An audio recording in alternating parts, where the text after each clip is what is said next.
अस्सलाम वालेकुम क्लास।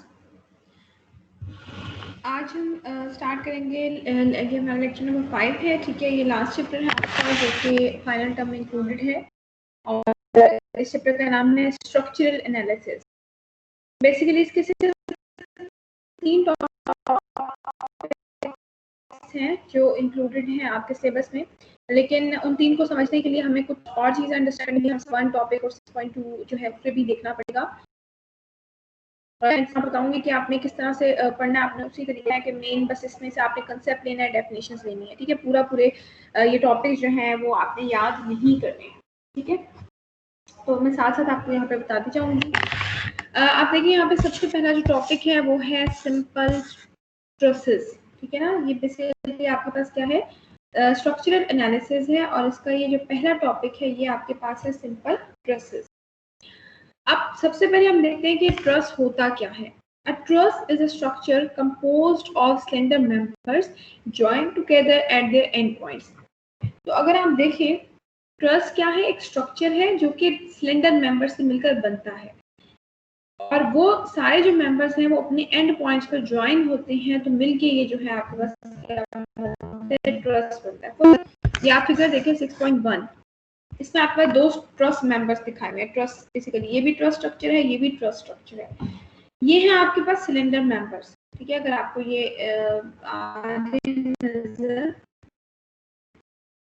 ये बेसिकली क्या है आपके पास,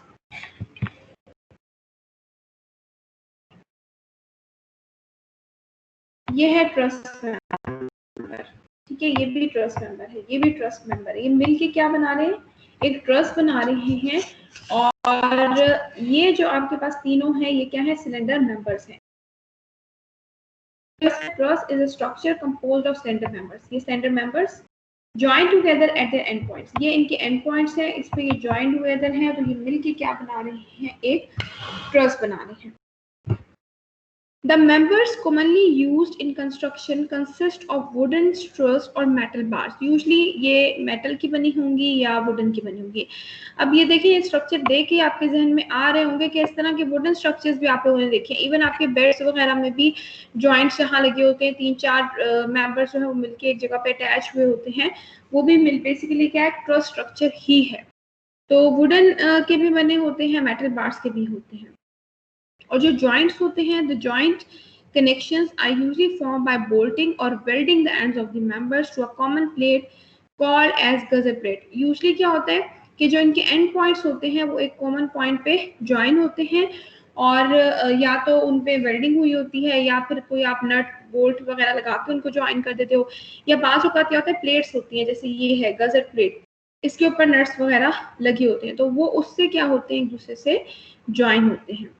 Gusset plates are used for the member connections of the bridge trusses shown on the chapter opening photo. ये अगर आप चैप्टर की ओपनिंग फोटो में देखें, सॉरी इसमें वो मिसिंग है पेज, उसमें आपके पास ना ब्रिज बनाया हुआ है, शायद आगे भी नहीं है, चलिए वो मैं आपको दिखा दूंगी। ब्रिज शो किया हुआ ब्रिज के जो आप लोगों ने देखा भी होगा, डिफरेंट जो ब्रिजेस होते हैं उसमें भी इसी तरह से होते हैं। वो मेंबर्स मिलके जो है वो एक कॉमन एंड पॉइंट पर ज्वाइन होते हैं, वहाँ पे बड़ी बड़ी गज़ट प्लेट्स लगी होती है, कॉमन एंड पॉइंट होता है जहाँ पे वो सारे के सारे ट्रस्ट मेंबर जो है वो ज्वाइन होते हैं, ठीक है। नेक्स्ट ये तो होगा सिंपल ट्रस्ट। ट्रस्ट का आपको पता चल गया, ट्रस्ट क्या है कि एक स्ट्रक्चर है जो कि डिफरेंट स्लेंडर मेंबर से मिलकर बनता है और वो स्लेंडर मेंबर जो है वो अपने एंड पॉइंट्स पर जो है वो ज्वाइन होते हैं, या वहाँ पर वेल्डिंग हुई होगी या वहाँ पे बोल्ट्स लगे होंगे और bye means of the gazette plates. तो ये तो आपने पूरी पैराग्राफ कर लेना है, ठीक है। ये प्लेनर ट्रसेस है, इसका जस्ट आप ये फर्स्ट पैराग्राफ ही थोड़ा सा इंट्रोडक्शन देख लीजिएगा यहाँ तक बस, कि प्लेनर ट्रस क्या होता है, जो कि सेम प्लेन में लाई करता है, ठीक है ना। Planar truss lie in a single plane and are often used to support roofs and bridges. जैसे आप देखिए ये रूफ बनी हुई है, आपने देखा होगा बहुत से शेडोज वगैरह, इवन ये बसेस वगैरह के स्टॉप्स वगैरह पे आपने देखा होगा इस तरह के शेडोज बने होते हैं। तो ये बेसिकली क्या है, ये भी ट्रस स्ट्रक्चर होता है।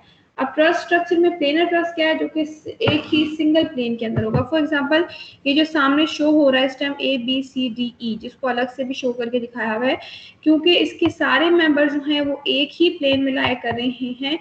सारे देखिए फ्रंट पे आपको नजर आ रहे हैं, तो ये ही प्लेनर ट्रसेस हैं।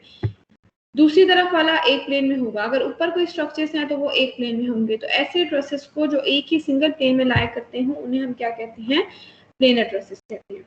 ठीक है, इसकी यही चीज जो है वो इम्पोर्टेंट है कि प्लेनर ट्रस क्या होता है। The truss ABCDE shown in figure 6.2a is an example of a typical roof supporting truss. ये रूफ सपोर्टिंग ट्रस है, देखिए इसके ऊपर क्या है, एक रूफ जो है वो सपोर्ट हुई हुई है। तो अब वो कहता है कि अगर आप इस फिगर में देखें, in this figure the roof load is transmitted to the truss at the joints by means of a series of purlins such as DD dash.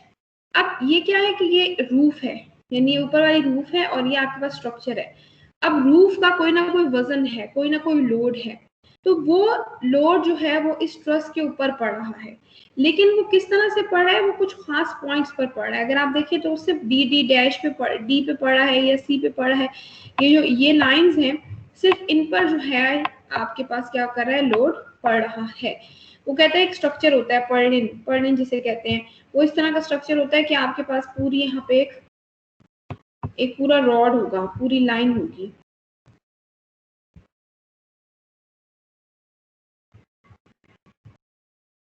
इस तरह ये पर्लिन, ये पूरी लाइन होगी और पूरी रूफ का सपोर्ट जो लोड है वो इस पर्लिन पे पड़ रहा होगा और पर्लिन जो है वो इस पॉइंट D पर इसका लोड आ रहा होगा।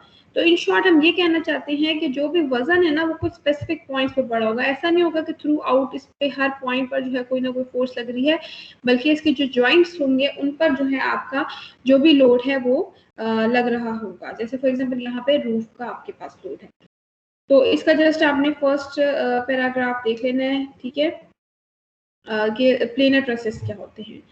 उसके बाद आपके पास जो इम्पोर्टेंट टॉपिक है वो है assumptions फॉर डिजाइन, ठीक है ना।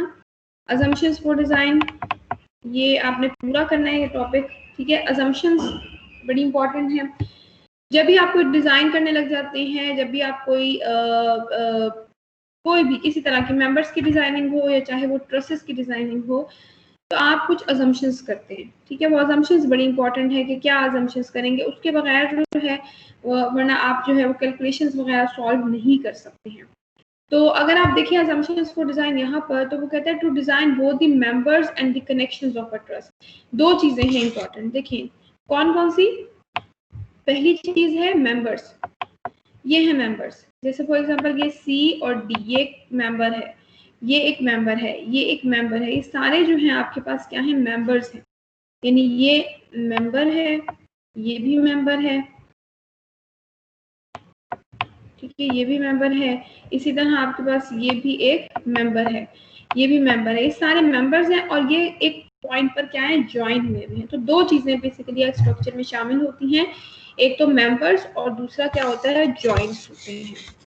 तो चाहे आपने मेंबर, वो कहते हैं to design both the members and the connections of a trust, it is first necessary to determine the force developed in each member when the trust is subjected to a given loading. यानी जब भी किसी trust के ऊपर कोई load लग रहा होगा, जैसे फॉर एग्जांपल यहीं पे आप देख लें कि एक ट्रस्ट है और उसके ऊपर रूफ का लोड पड़ रहा है, तो ये बड़ा जरूरी है कि आप देखें कि फोर्सेस जो है वो किस किस पॉइंट पर लग रही होंगी और किस तरह की वो फोर्सेस होंगी, ठीक है ना। तो चाहे आपने ये मेंबर, इसका कोई एक सिंगल मेंबर डिजाइन करना हो या आपने इस पूरा ट्रस्ट और उसके कनेक्शंस को डिजाइन करना हो, आपको ये जरूर देखना पड़ेगा कि इस ट्रस्ट के ऊपर कितनी फोर्सेस जो है वो लग रही हैं, ठीक है। तो दो असम्पशंस इस उसमें सूरत में हम करते हैं। पहली असम्पशन क्या है, all loadings are applied at the joints. पहली बात जो हमने देखनी है वो ये है कि जितने भी लोड्स होंगे, जितनी भी फोर्सेस होंगी, वो सारी की सारी सिर्फ और सिर्फ जॉइंट्स पर अप्लाई हो रही होंगी। जॉइंट्स के दरमियान में ऊपर नीचे कहीं पर कोई फोर्स जो है वो अप्लाई नहीं हो रही होगी। फॉर एग्जाम्पल आप यहाँ पर देखें तो ये जॉइंट है, इसके ऊपर एक ही मेंबर AB और एक ही मेंबर BC ज्वाइन हुए हुए हैं, तो इस पर फोर्स लग सकती है कोई भी 500 न्यूटन की, लेकिन इनके दरमियान में कहीं पे कोई फोर्स नहीं लग रही होगी। लाइक यहाँ पे कोई फोर्स लग रही हो, यहाँ पे लग रही हो, यहाँ पे लग रही हो, नहीं। जितनी भी लोडिंग्स हैं, जितनी भी फोर्सेस हैं, वो कहता है वो सिर्फ और सिर्फ कहाँ पे अप्लाई हो रही होंगी, जॉइंट्स पर अप्लाई हो रही होंगी। ये हमारी पहली अजम्पशन है डिजाइनिंग की, ठीक है। तो पहली अजम्पशन क्या हो गई कि all loadings are applied at the joints. जब भी कोई मेंबर मिलके बनेंगे तो जितने भी उनके जॉइंट्स होंगे सिर्फ वहीं पर जो है वो लोडिंग लगेगी, इसके अलावा कहीं पर भी लोडिंग नहीं लगेगी। अच्छा, दूसरी जो इम्पोर्टेंट, अच्छा इसको पढ़ भी लेते हैं। In most situation such as for bridge and roof trusses this assumption is true. ये ट्रू भी है कि आप कहते हैं कि सिर्फ जो है वो असम्पशन है वैसे तो, लेकिन ये असम्पशन सही है कि हम कहते हैं कि सिर्फ जॉइंट्स के ऊपर जो है वो फोर्सेस लग रही हैं। तो इसमें असल में जो फोर्स आपने निगलेक्ट करनी है वो क्या है? Frequently in the force analysis is the weight of the members. हम ये कहते हैं कि आपके पास जो ट्रस है उस पर सिर्फ और सिर्फ आप कह रहे हैं कि जी फोर्सेस इन पॉइंट्स पर लग सकती है, जॉइंट्स पे, तो मेंबर का वेट भी तो है जो डाउनवर्ड एक्ट कर सकता है, उसे हम क्या कर देते हैं? इग्नोर कर देते हैं, निगलेक्ट कर देते हैं। उसकी एक वजह ये है कि वेट जो मेंबर का होगा वो बहुत ही, उसकी जो फोर्स होगी वो कम होगी as compare to other forces जो जॉइंट पे लग रही होंगी, तो उसका ऐड होना सब्ट्रैक्ट होना उससे कोई फर्क नहीं पड़ना, तो हम इजीली उसको क्या कर सकते हैं? निगलेक्ट कर सकते हैं। तो ये पहला आपके पास हो गई अजम्पशन की जितनी भी लोडिंग है वो जॉइंट्स पे अप्लाई होंगी, और वेट को आपने क्या कर देना है? निगलेक्ट। अगर आप वेट को लगाएंगे बिना किसी जगह पर, फॉर एग्जाम्पल 2 मेंबर्स पे आपने वेट लगाना है, तो फिर if the member's weight is to be included in the analysis, it is generally satisfactory to apply it as a vertical force. फिर उसको आप वर्टिकल फोर्स लगाएंगे कि हाफ वो एक एंड पे लग रही है, हाफ वो दूसरे एंड पे लग रही है, तो इस तरह से लगानी पड़ेगी, अदरवाइज आप उसको नहीं लगा सकते। दूसरी आपके पास जो असम्पशन है वो क्या है? The members are joined together by smooth pin. आपके जो भी मेंबर्स हैं वो एक दूसरे के साथ ज्वाइन हुए हुए हैं पिन्स के थ्रू। पिन्स आपको याद होगा चैप्टर नंबर 5 में हमने सपोर्ट रिएक्शंस में पिन्स के बारे में पढ़ा था कि पिन्स क्या होती हैं, जो दो मेंबर्स को जोड़ती हैं, और ये किसी भी बॉडी को ना ही हॉरिजॉन्टली मूव होने देती है ना ही वर्टिकली मूव होने देती है। तो दूसरी असम्पशन हमारी ये है कि जो भी जॉइंट्स हुआ करेंगे आपस में एक दूसरे के साथ ज्वाइन होंगे तो वो पिन्स के थ्रू होंगे। In cases where the bolted or welded joint connections are used, this assumption is satisfactory. तो जहाँ पे bolts होंगे, welds होंगे, तो बिल्कुल ऐसे ही है जैसे pins हैं, तो हम easily ये assumption लगा सकते हैं कि वहाँ पे वो क्या है? pins हैं। तो हमें अगर support reaction show करनी पड़े तो हम क्या करेंगे? pin वाली support reaction show करेंगे, यानी कि both direction में show करेंगे। आपको याद होगा support reaction में हमें पढ़ा था कि जिस डायरेक्शन में मोशन प्रिवेंट होता है उसी डायरेक्शन में फोर्स अप्लाई होती है। तो पिन जो है वो हॉरिजॉन्टल वर्टिकल दोनों अवॉइड करता है, दोनों को मूव होने से रोकता है दोनों डायरेक्शंस में, इसलिए जो पिन होगी उस पर आप फिर दोनों डायरेक्शन में फोर्सेस लेंगे। तो दूसरी असम्पशन ये है कि जब आप डिजाइनिंग करने जाएंगे तो आप देखेंगे कि जॉइंट जो है वो क्या होंगी? पिन्स होंगी, ठीक है। तो ये एक इम्पॉर्टेंट आपके पास असम्पशन आ गई। इसके अलावा क्या है कि this assumption is satisfactory provided the central lines of the joining members are concurrent.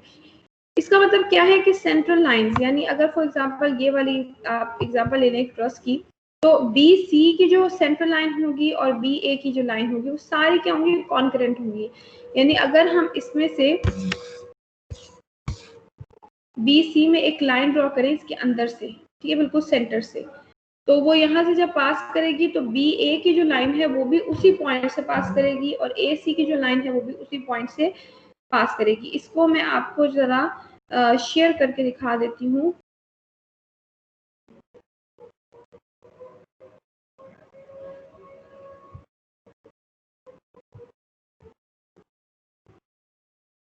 Screen share हो रही होगी आपके पास। फॉर एग्जांपल ये आपके पास एक मेंबर है, trust member,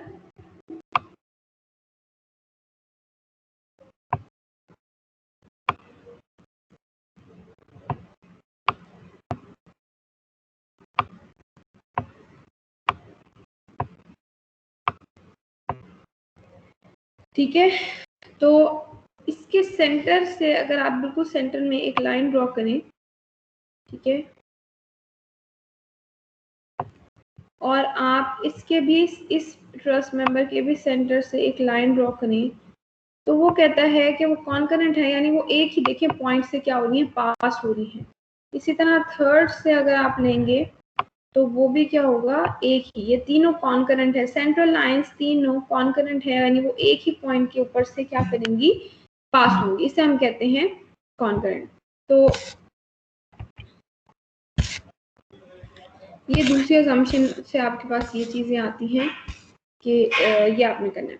Because of these two assumptions, each trust member act as a two force member. अब आपने याद रखना है कि किसी भी मेंबर के अंदर जो है वो दो फोर्स मेंबर्स होते हैं, यानी एक मेंबर है, फॉर एग्जांपल आपका ये एक मेंबर है, ट्रस्ट का मेंबर ए में जो शो हो रहा है, लाइक ये आप कह रहे हैं कि ये इस डायग्राम को अगर आप देखें तो इसके ए बी को आपने शो किया यहाँ पर, ठीक है। ए बी एक मेंबर है ट्रस्ट का, ये पूरा ट्रस्ट था और ये उसका एक मेंबर है, यानी एक cylinder member.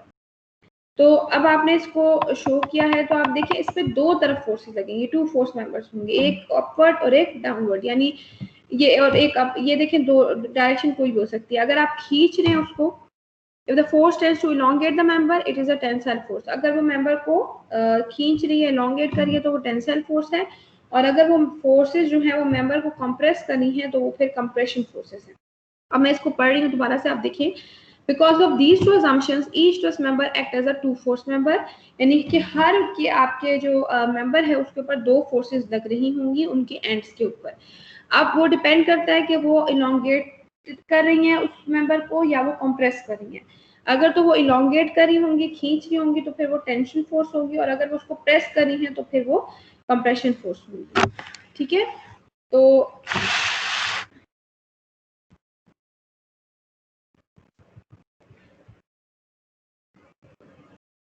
in the actual design of a truss, it is important to state whether the nature of the force is tensile or compressive.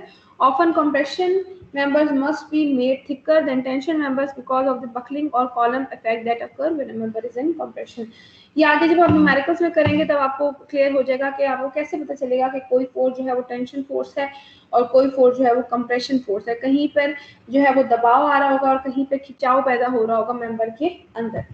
तो इस टॉपिक में assumption for डिजाइन में आपने जो बातें याद रखनी है, पहली बात ये कि आपके पास जितनी भी लोडिंग्स होंगी वो सिर्फ और सिर्फ जॉइंट्स पर अप्लाई हो रही होंगी, और दूसरी आप ये कहेंगे कि जो भी मेंबर्स हैं वो एक दूसरे के साथ ज्वाइन हैं बाय पिन्स लगी होंगी उसके ऊपर, और आपने याद रखना है कि हर मेंबर जो है उसके ऊपर दोनों डायरेक्शन में फोर्सेस लग रही होंगी, या वो टेंशन फोर्स होंगी या वो कंप्रेशन फोर्सेस होंगी, लेकिन वो टू मेंबर फोर्स होगा, यानी उसके दोनों कॉर्नर्स पे जो मेंबर के दोनों एंड्स होंगे उन दोनों पर क्या लग रही होंगी, फोर्सेस लग रही होंगी। तो ये आपका है 6.1 टॉपिक। अब हम आते हैं 6.2 के ऊपर, द मेथड ऑफ जॉइंट्स।